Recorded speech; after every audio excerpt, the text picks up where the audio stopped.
kimbal manyar-manyar duk neng jungkul wana alas dadi wana Kakang Prabu Sucitra kowe kuwi Nalendra ilang wibawamu ratu babar pisan ora duweni wibawa ning atase kowe nganake sayembara kok kowe pilih-pilih ning atase kowe duwe kekudangan lah kok kowe mban siladan Durna apa mangertiya sing gawe sayembara kuwi kok Ratu Pancala Radya nanging sing gawe sayembara kuwi Yayi Gandamana kowe manuta Yayi Gandamana wae cukup sing iso ngasorke kridane Gandamana kukupen brunanku kukupen Drupadi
Solo mebet wonten negaring Pancala Radya ingkang wigatos badhe mupu sayembara kinarya srana nggenipun badhe mboyong putring Pancala inggih menika pun Dewi Drupadi nggih Dewi Panjali Pawan kula wonten dawuh kaslak boten sranta manahipun Kang Putra pun Drupadi enggal-enggal para sata kula kabidhalaken sampun kula piyambak ingkang majeng mupu sayembara campuh lan Paman Gandamana nanging para sata Grawa riyin mekaten nggih lajeng paduka anak Mas Kurupati kados pundi Mereka ngantos para sata Kurawa mangke ketemper yudanipun. Ingkang putra pun Gurupati inggih badhe temandang piyambak. Dur, yut. Ditata wadya balane le. Iki. Yo. Bucal yo. Ganjamane dikruyuk yo. Pokoke kula mah bical alon-alon nggih, Pak. Iya. Mlaku. Bucal iki aja diapil-apil wae. Aja diapil-apil pripun. Bakane kula ade udut iki. Ora sah kok kian gremsing tanpa guna. Budalna dur. Ih, wis tak kejawu. Yo, Aji.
Ya lho. Hei.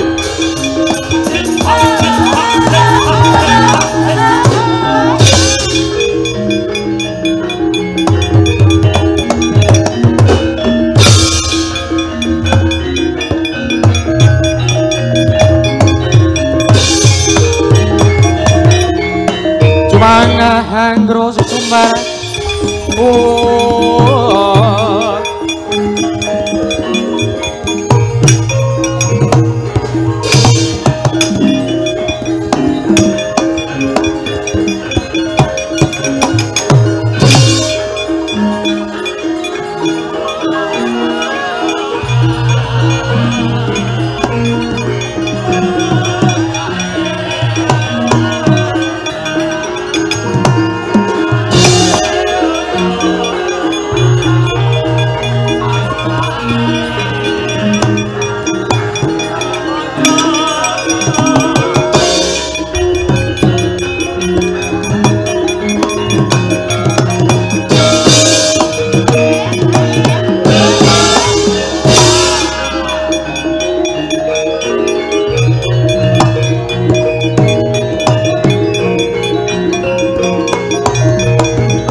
katututan lamun mangsa prawira digdaya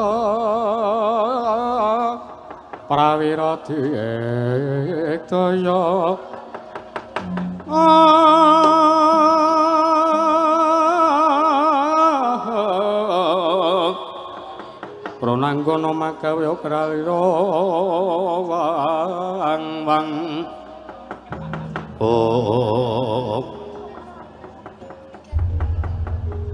Paman Senguni. Pripun kene? Menika Paman Gondomana. Lah nggih, kula ngertos. Mboten sasok dadak ndunung-ndunung kula niku tratapan nggih. Tratapan pripun? Alah nganti kaya rabene nggih. Nglebut bojone nang. Mbok cecuk meneh iki nembung mawon, Man. Olah cah di jurung tungkul kaya tadi ku carane. Aden. Mlaku. Wis wae iki ora. Paman Gondomana aku ngaturke sembahku atur. Ya, Kurupati anakku ya. Tak tampa pangestu ning pamanmu Mandura Jajah wae tampanono. Ya, tak gegem dadeke jimat. Surtayuda padha slamet. Yo, Paman. Slamet sewangku nderekke marang tindake Kakang Mas Kurupati. Durmagati padha slamet. Pangestu Le. Slamet sowanku lek udah kejuji apa bektiku kantor ya, Le. Ya, tak tampa Durmagati. Aku piye? Jadi sampean ki nek luput kalau Gandamana niku ya pira-pira njaluk ngapura. Aku njuk ngapura ning ketoke kaya kana sing ora ngapura aku kok, Dur. Wis ben. Ora nampa pambagi ora arjane Gandamana ora patheken. I Kurupati. Ora dawuhmu. Tak sawang para sata Kurawa rantak-rantak para Wadyabala mandi gendera. Ana wigati apa? Paman Gandamana ana marang. Ora sandata api-api ora krungu. Sampeyan sing anake sayembara dewi. Tak kira iso ora bakal kemran yen anane Kurupati tekan kene nggawa Kurawa 100. Mung arep mupu sayembara neter marang ketrimaning uripe para sata Kurawa. Kinarya bebana boyong sekaring kedaton ya kuwi Dewi Waradrupadi. Ya nek pancen wis tak antepi kaya ngono Kurupati marata Dyagi samata ing gati sawe gawe diri katokno budimu ketokno kridamu ora-orane Gandamana gigrik sartane ora-orane Gandamana bakal kasoran mungsuh kridane para sata Kurawa. Lah ya kek ari dadi kruyuk wae ya.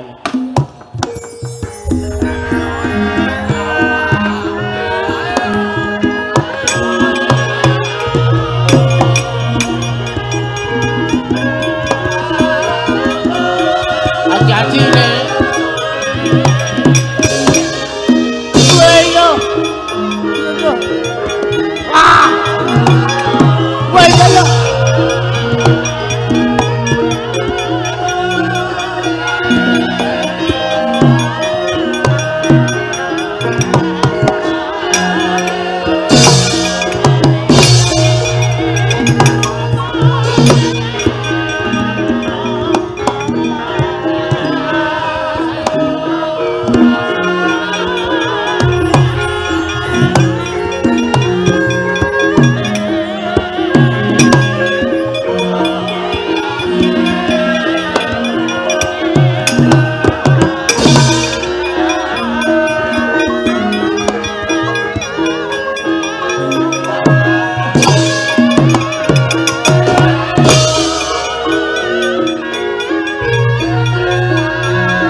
Sambato Paman Gandamana.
sadurunge Kurupati maju kae tak sawang padha urip meneh saka anggone tiba mergo kasoran kridane mungsuh Gandamana parat kisruh tandangmu ning atas aku anake sayembara aku ndek kekudangan sapa sing iso ngasorake kridaku kuwi rak paling ora ya mung wong siji lah kok iki kroyokan walah parat menungso ora tatanan ya Kurawa tak mesthekake nek kisruh kaya mangkura tandangmu kowe ora bakal iso kelakon ngukup purunanku ya kowe Dewi Wuradrawati Pak gebrak Aji Bandung Bandawasa tiba bali dangkamu dewi-dewi warat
Gandamana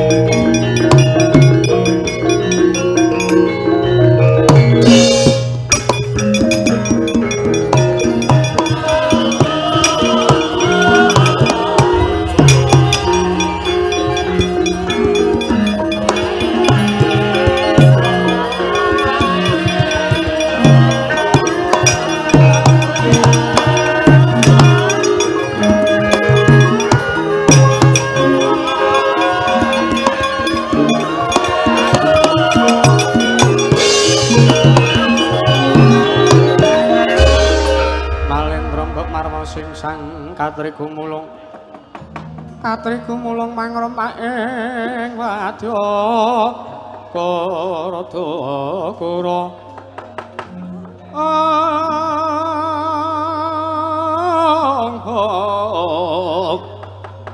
Karadagara reka giri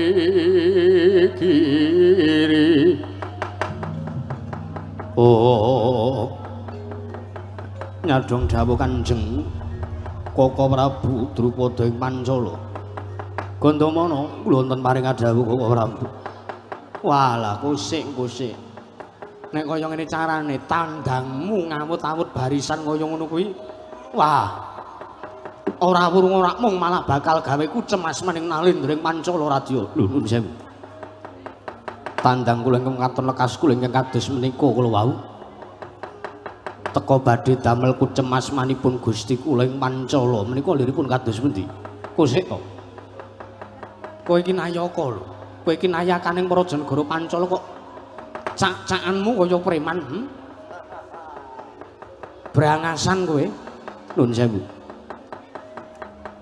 mboten sah tebi-tebi anggen paduka paring dawuh Kaka Prabu estunipun paduka paring dawuh nyandhek lan lampahipun kengarayipun Gandamana menika tartentu namung badhe nglepataken kenalekas kula anggen kula ngawontenaken sayembara. Ih menapa mboten? Wah, pancen lantip manggrahi tamu Gandamana.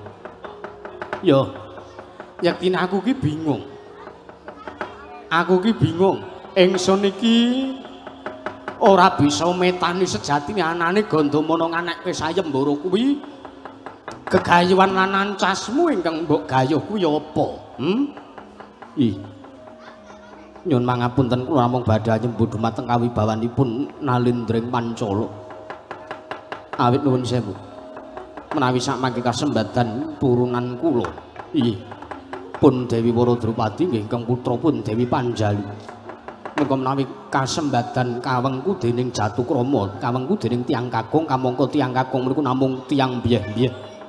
Namung tiyang ingkang sak-sake. Menika ora namung badhe damel kucem asmanipun Koko Prabu Pancala Radya. Pramila wontenipun kula ngawontenaken sayembara menika kula milih lan kula milah sinten ingkang keduga dados mantasaning para satru ingkang keduga saged lan pantes mboyong lan mengku garwa kelawan purunan kula pun Dewa Drupadi. Oh alah Gandamana, Gandamana. Kowe iki wong sekti pengpengan lho. Ora ana sing iso ngasorke kridamu kejaba mung suwarga. Ya sawargi Prabu Pandhu Dewanata ing Ngastina. Lah apa kelakon anakku Drupadi dadi prawan kasep? Apa kelakon anakku Drupadi wis tuwek, tuyuk-tuyuk, wis suwanen kabeh. Wis suwanen kabeh. Apa ya arep kelakon dadi prawan kasep apa arep kelakon ora ana sing iso mengku garwa lan anakku Drupadi. Merga ora ana sing iso ngalahke karo kadigdayanmu. Kang Prabu nyun sewu, sampun ngantos kuwatir. Perkawis menika tartentu wonten ingkang saged ngasoraken kridanipun Kang Rayi. Awit kula menika namung jalma limrah. Sak sekti-sektinipun Kang Rayi pun Gandamana tartentu wonten ingkang saged ngasoraken kridanipun Kang Rayi. Walah, ya wis, ya wis. Gandamana, wonten dawuh. Ayo, tak kanthi sak pejagong ning Kedaton Negari Pancala. Monggo kula dherekaken Koko Prabu.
Peparap lamun Nalendra menang jejuluk nenggih Sang Prabu Baladewa.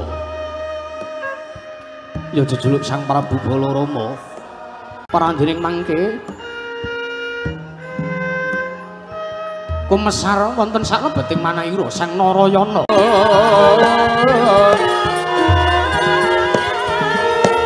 Kinarabak Srimpi Bedaya Tinala Mangira Alon.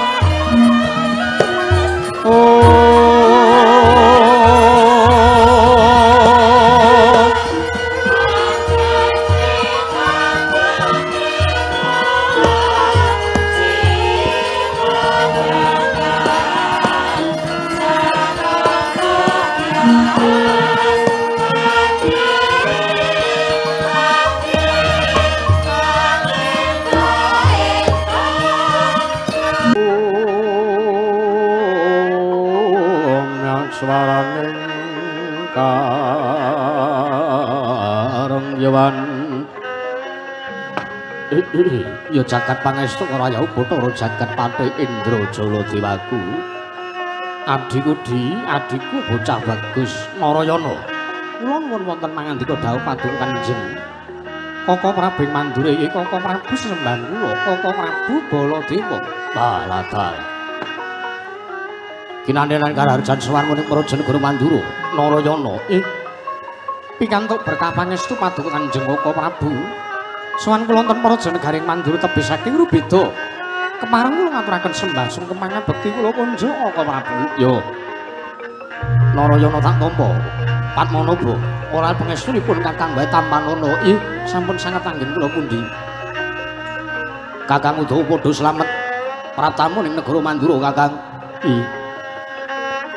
Tansah pinayung kawidadan ring sambikala. Sowanipun ingkang abdipun Udawa sinuwun. Kula ngaturaken sembah bekti kula kunjuk. Tak tampa tiba sepadha-padha Kakang Udawa. Prayogake lungguh. Sampun boten kirang prayogi. Kakang Narayana, aku ngaturke sembahku katuraya Kang. Ya. Sembadra Bratajaya, lara ireng tak tampa. Pangestunipun Kakang wae Tampanana. Iya Kakang. Tak gegem dadekake jimat. Prayogakna lungguhmu ya Kakang. Iya. Kaya ora kurang prayoga pratanipun Kakang. Lara ireng. Lurah Udawa padha slamet sowane.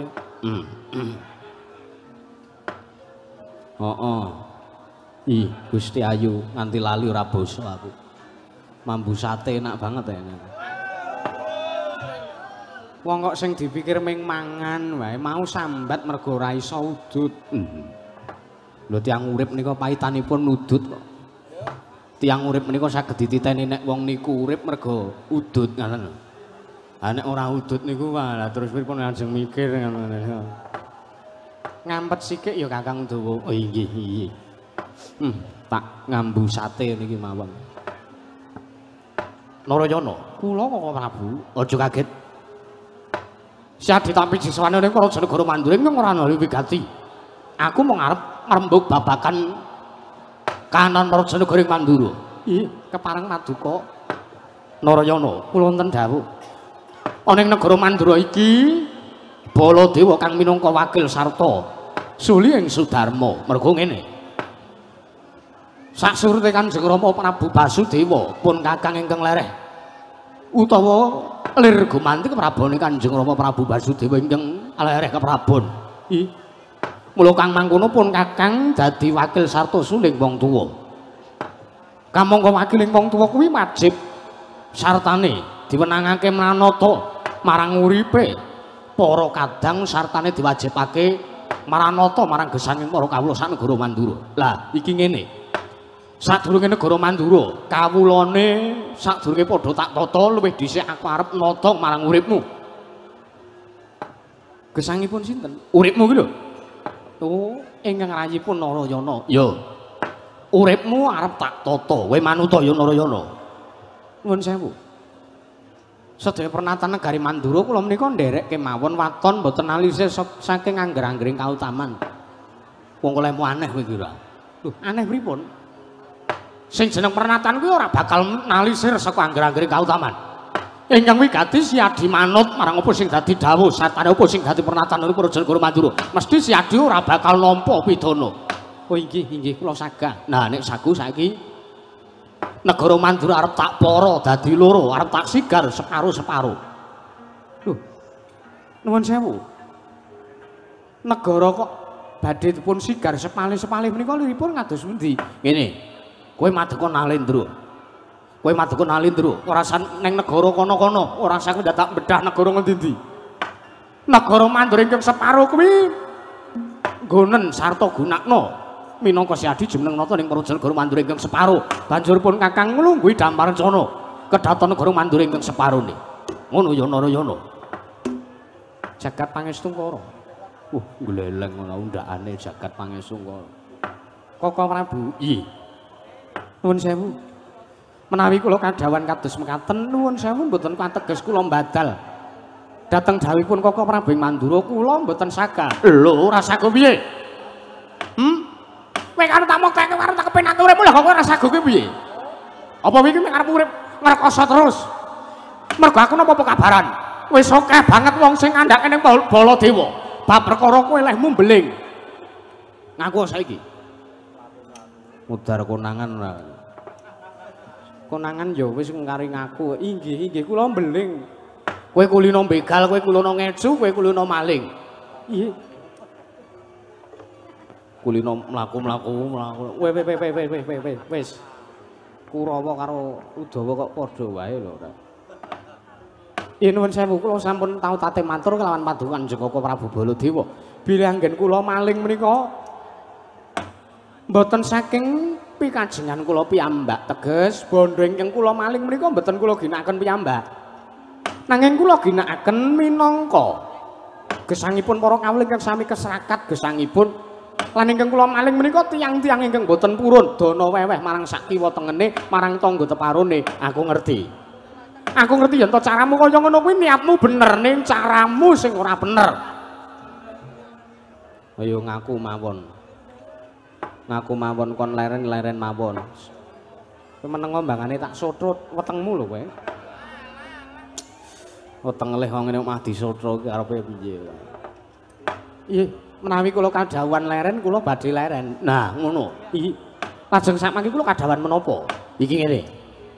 Pun Kakang nampa pawarta bena tombok bakul sinambiwara yen ana ing negara ing Pancala Radya. Ya kuwi ana ngersaning Paman Prabu Drupada. Ana ing negara Pancala rikala semana nganake sayembara pinilih ingkang ora wigati mung milih sapa ingkang pantes lan sartane keduga bisa mboyong sarta dadi jatuh kramaning Dewi Wara Drupadi. Ya kuwi srana ngundurake Paman Gandamana Narayana. Oh mekaten. Ya. Lajeng kersanipun Koko Prabu Baladewa kados pundi? Siadi manuta kowe tak dawuhi.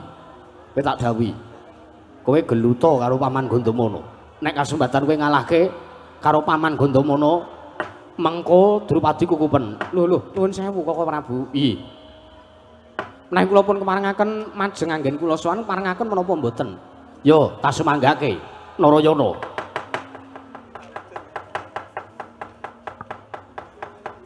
Oh tatkala nerpa Kresna tan tula sanyakra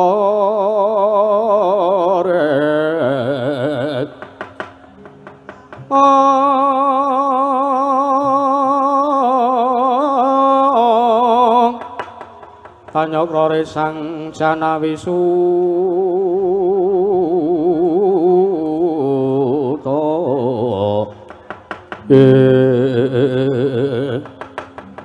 Nuwun sewu. Kula kok kadhawan palakrama mangka mupu sayembara. Kula menika mboten karep rabi lho Kang Prabu. Sik.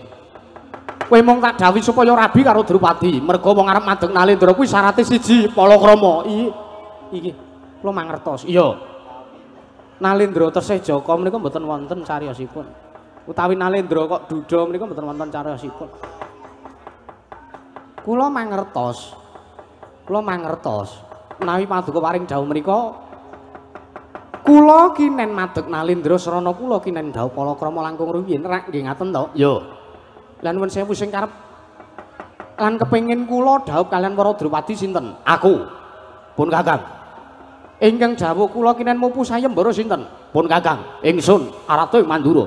Nuwun sewu lha mbok panjenengan piyambak ingkang ngukup Dewi Wara Drupadi kemawon. Kula menika mboten dados Nalendra mboten patheken.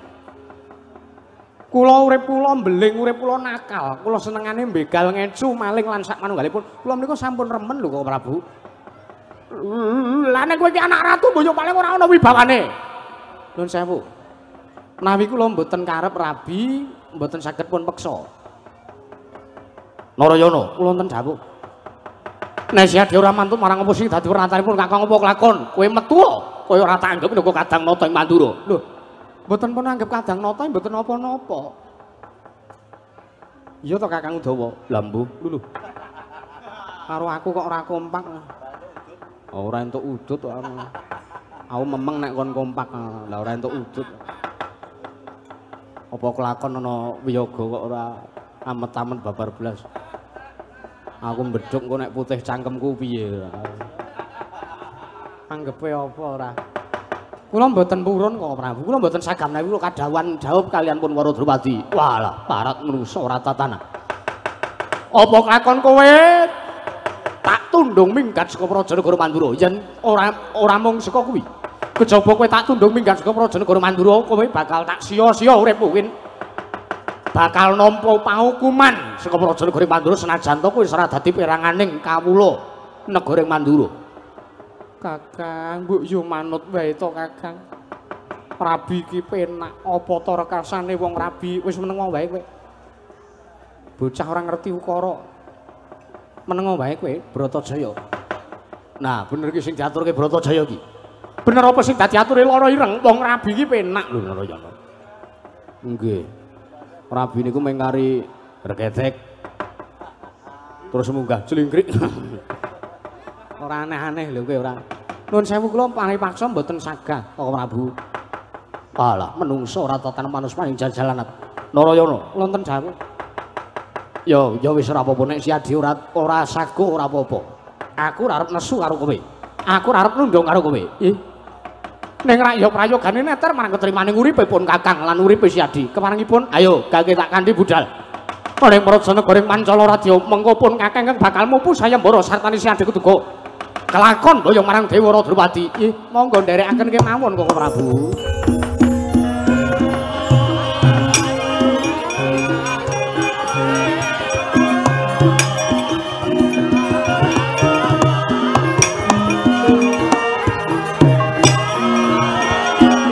Ayo.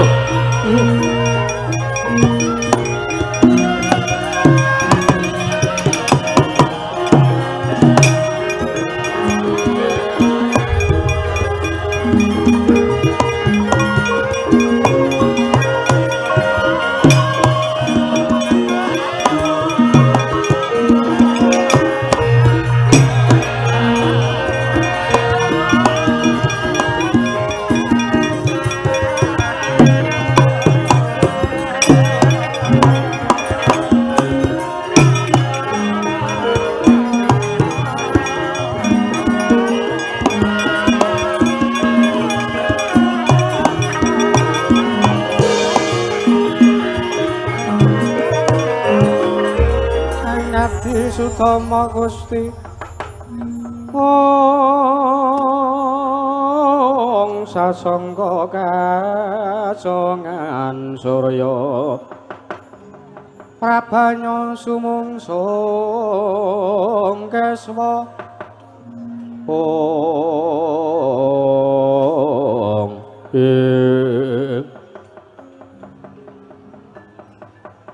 Kakang Udawa kula Raden kok mboten gage bidal. Kok sik aku mengarep tak kowe mengarep tak jak ngrasani kok Prabu. Ngono karo Kakange dhewe kok ya dirasani. Iki minggir. Nek iki ora minggir, engko malah apa sing tak omongke mengko tok aturke ngrasani kok Prabu. Ora aku ki wedi kok karo kowe. Kados pundi nggih? Coba to. Petungen Kang. Pripun? Wong rabi wegah mongko arep dipeksa kuwi tinemu nalar apa ora? Lah nek kula tinemu nalar mawon. Rabi niku penak e. Wis tau rabi dereng ning ketoke kok penak ketoke. Pun kula nggih ajar titis-titisan. Ngawur anggepe apa ora? Ah, kula mbayangke wong bar ijab kabul niku lho kula tampi dawuhipun si A kalian si B. Kanthi mes kawin kasebat kula bayar kontan. Nah, bare niku rak mengkari suka parisuka. Andrawina. Mlaku-mlaku wis. Saedan ora ya wis. Sak ora-orane nglegani, Kang. Nglegani kalian sinten? Lho, kok Prabu Baladewa kae mengko nek ora kelegan manahe mengko mah mundak kabeh-kabeh diamuk keparengipun. Ayo tak kanthi budal. Wis tak kendhawuh. Aku piye Kakang? Wis kowe tunggu kedaton wae. Ana ning Taman Keputren. Ya wis. Ayo Kakang udah tak kanthi budal.